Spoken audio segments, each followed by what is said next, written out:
Shalom dan puji Tuhan saudara atas kebaikan Tuhan pada setiap kita sehingga hari ini kita boleh bersama lagi di dalam ringkasan pelajaran Sekolah Sabat, pelajaran ke-10 yang bertajuk Api Neraka. Untuk memulai pembelajaran kita, mari kita berdoa. Bapa Syurgawi, terima kasih atas kebaikan-Mu karena bersama dengan kami sementara kami mendengar mempelajari pelajaran Sekolah Sabat kami pada minggu ini. Dalam nama Yesus kami berdoa. Amin. Sekali lagi saudara, tajuk Sekolah Sabat kita, Api Neraka. Bacaan ayat Alkitab untuk pelajaran Sekolah Sabat seperti yang ada di screen saudara. Pertanyaan besar Sekolah Sabat kita pada minggu ini ialah, apalagi teori yang bercanggah dengan kebenaran Alkitab tentang orang selepas kematian, khususnya makna api neraka tersebut. Topik-topik perbincangan seperti yang ada di screen Anda pasti akan menolong kita, membantu kita menjawab pertanyaan Sekolah Sabat kita pada minggu ini. Mari kita lihat ayat hafalan kita terdapat dalam 1 Tesalonika 5 ayat 21 yang mengatakan, ujilah segala sesuatu dan peganglah yang baik. Pendahuluan Sekolah Sabat. Alkitab mengajarkan bahwa kita fana dan jiwa mati. Yesaya 51, Roma 6, dan Yeskiel 18:20. Namun, kebanyakan orang Kristen percaya dan mengajarkan bahwa kita mempunyai jiwa abadi yang terus hidup selepas kita mati.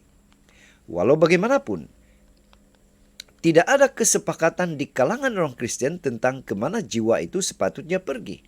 Minggu ini, kita akan mengkaji beberapa teori yang tidak berdasarkan kepada Alkitab ini, serta dengan pandangan Alkitabiah tentang apa yang berlaku selepas kematian.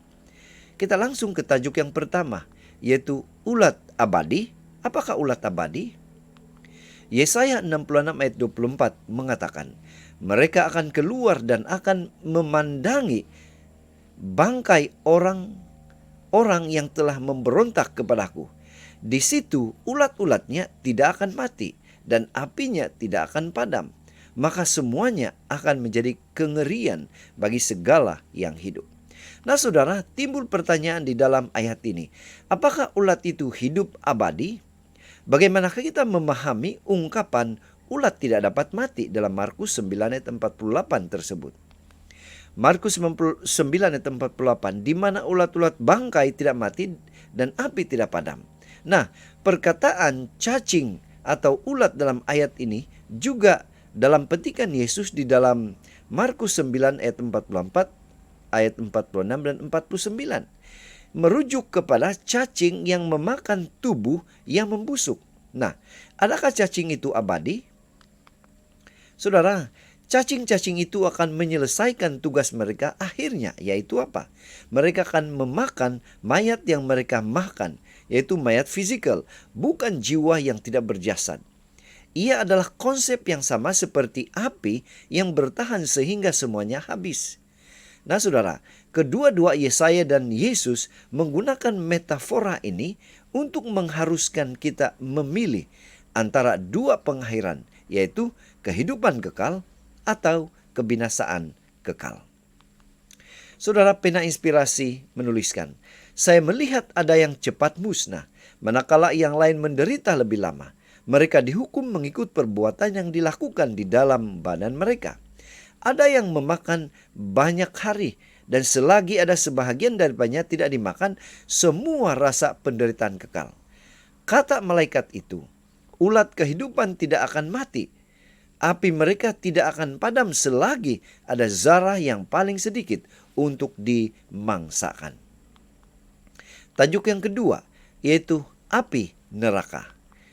Markus 9 ayat 43 mengatakan, dan jika tanganmu menyesatkan engkau, penggallah, karena lebih baik engkau masuk ke dalam hidup dengan tangan kudung daripada dengan utuh kedua tanganmu dibuang ke dalam neraka, ke dalam api yang tak terpadamkan. Nah saudara, menjadi pertanyaan untuk kita. Kemanakah jiwa yang tidak mati harus pergi? Apakah ke neraka?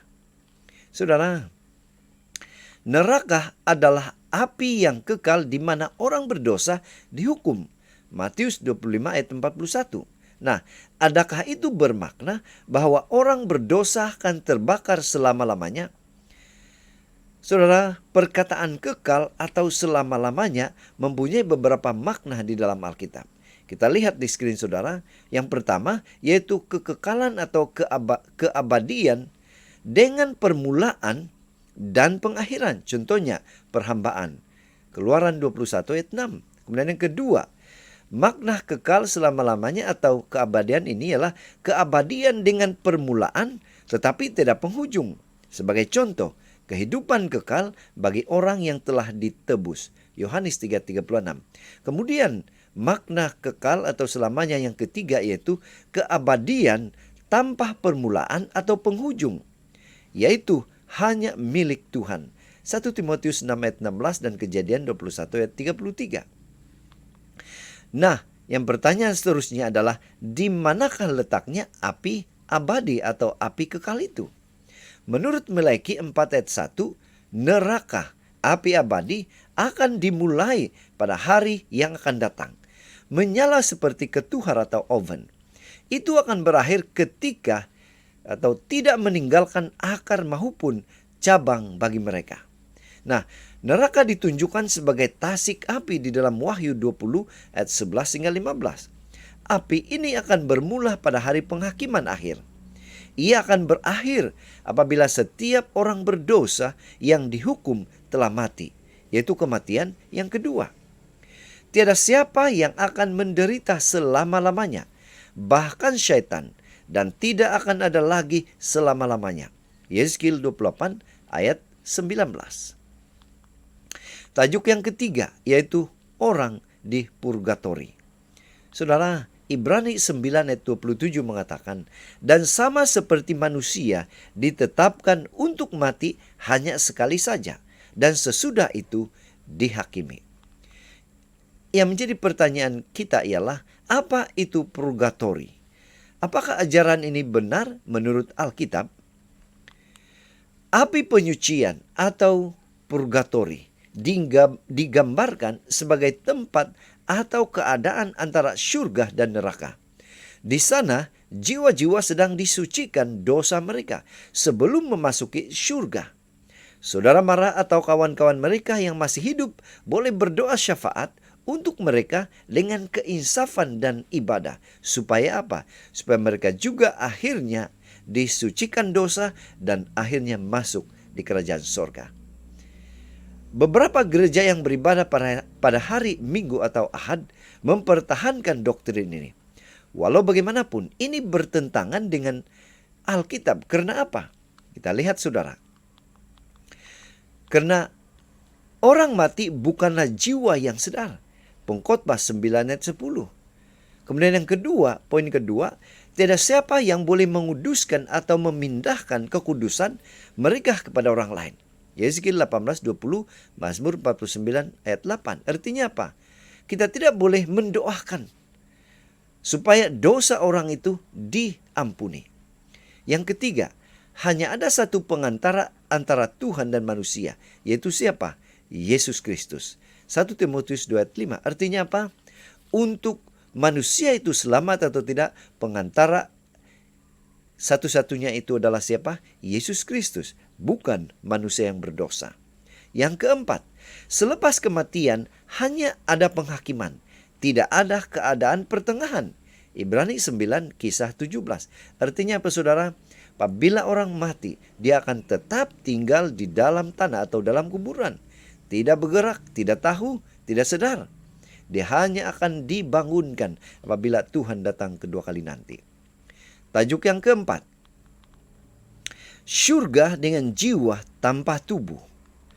Wahyu 13 ayat 6 mengatakan, lalu ia membuka mulutnya untuk menghujat Allah, menghujat namanya dan kemah kediamannya, dan semua mereka yang diam di surga.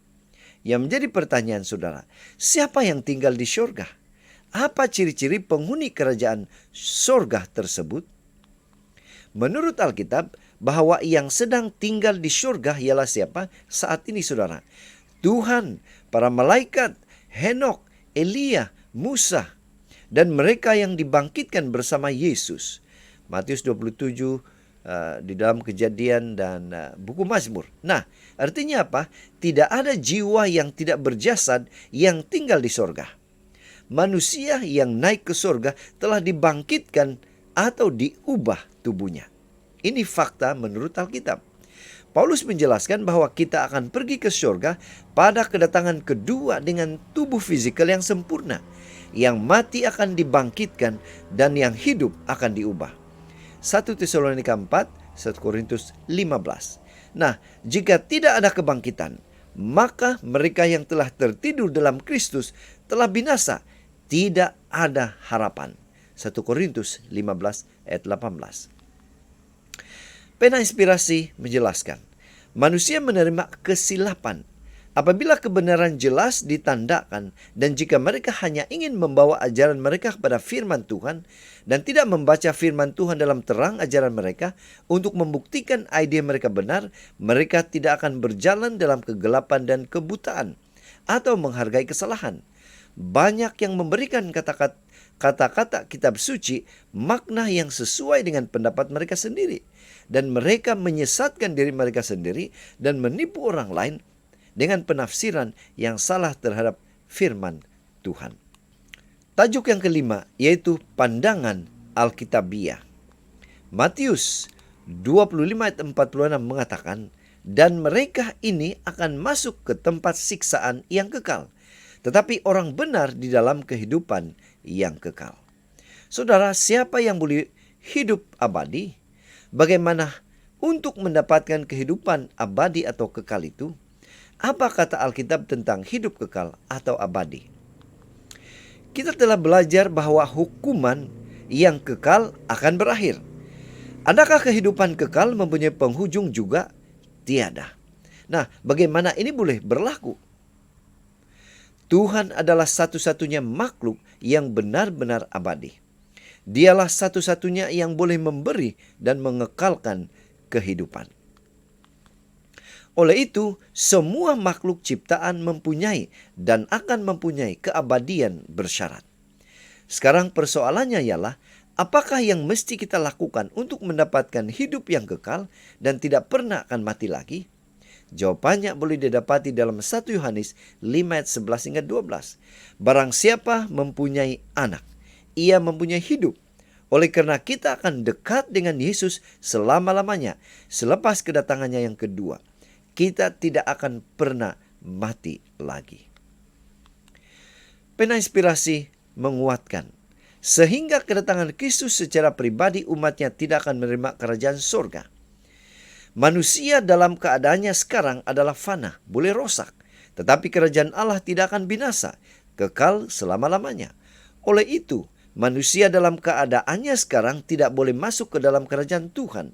Tetapi apabila Yesus datang, Dia menganugerahkan keabadian kepada umatnya. Dan kemudian Dia atau Tuhan memanggil mereka untuk mewarisi kerajaan yang selama ini mereka hanya menjadi ahli waris. Yesus akan datang, tetapi bukan untuk memerintah sebagai raja duniawi. Dia akan membangkitkan orang-orang benar yang mati, mengubah orang-orang kudus yang hidup untuk mendapatkan keabadian yang mulia, dan bersama orang-orang kudus mengambil kerajaan di bawah seluruh langit. Kerajaan ini tidak akan pernah berakhir. Kemudian mereka yang telah sabar menantikan Yesus juga akan dijadikan seperti Dia atau Yesus.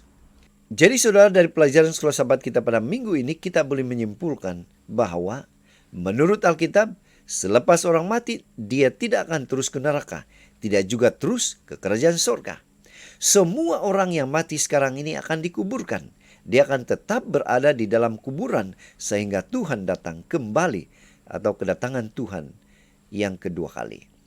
Hati-hati saudara dengan ajaran yang tidak berlandaskan kepada Alkitab atau penafsiran yang salah.